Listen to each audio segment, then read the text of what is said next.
పడి మెట్ల పైకెక్కి గుడికేగు భక్తులకు ఎదురొచ్చే బంగారు స్వామి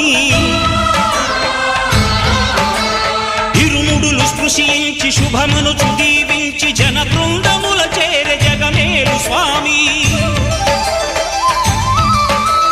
తన భక్తులొనరిల్చు తప్పులకు తడబడి ఒక పక్క ఒరిగెన ఓంకారమూర్తి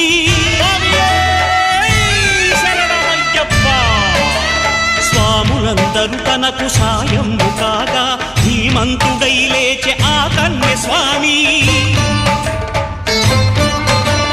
పట్టబంధము వీడి భక్తతతికై పరుగు పరుగున వచ్చే భూమిపైకి నరుడై